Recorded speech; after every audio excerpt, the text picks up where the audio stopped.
नमस्कार. आज आपण करूया अगदी हॉटेलसारखे तंदुरी कुलचे. तेही अगदी घरच्या घरी सोप्या पद्धतीने आणि किती सॉफ्ट झालेत हे तुम्हाला व्हिडिओवरून कळतच असेल.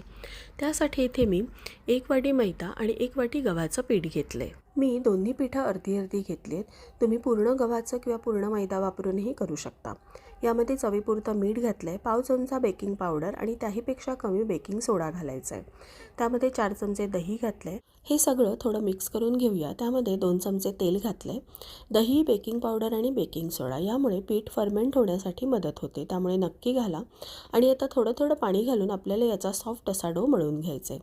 आता हे जरी तुम्हाला चिकट वाटते पण तसंच आपल्याला हवं आहे, अगदी सॉफ्ट असा ह्याचा डो मळून घ्यायचा आहे. हाताला मी थोडं तेल लावलं आहे आणि आता तुम्ही बघताय साधारण एक 10 ते 15 मिनटं छान ह्याला रगडून अगदी पीठ मळून घेतलं आहे आणि सॉफ्ट असं आपलं हे सगळं पीठ मळून झालं आहे. सगळं पीठ छान भिजवून झालं आहे. आता 1 तासासाठी ह्याला झाकून ठेवूया.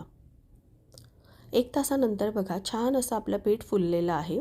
त्याचे आता आपण जेवढे पोळीला घेतो ना त्यापेक्षा थोडे असे मोठे गोळे करून घ्यायचे आणि सगळे गोळे असेच मी करून घेतलेत. पिठामध्ये व्यवस्थित घोळवून घेतले आणि आपण हलक्या हाताने ही पोळी लाटून घेऊया.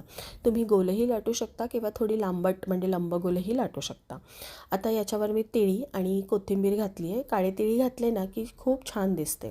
तुम्ही बारीक चिरलेली लसूणही यावर घालू शकता. हलक्या हाताने पुन्हा लाटणी फिरवून घ्यायची म्हणजे हे सगळं याला चिकटून राहतं.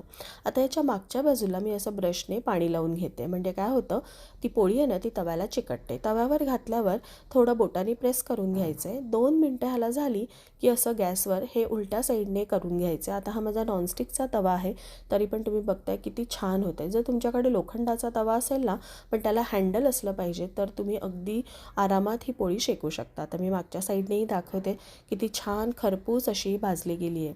वरून तुम्ही बटर लावा किंवा तूपही लावू शकता आणि असे आपले सगळे कुलचे बघा तयार झालेले आहेत. हे अगदी गार झाले ना तरीसुद्धा असेच सॉफ्ट राहतात, त्यामुळे नक्की करून बघा घरच्या घरी अगदी हॉटेलसारखे तंदुरी कुलचे. आणि कसे झाले ते मला कमेंटमध्ये सांगा. व्हिडिओ बघितल्याबद्दल खूप सारे धन्यवाद.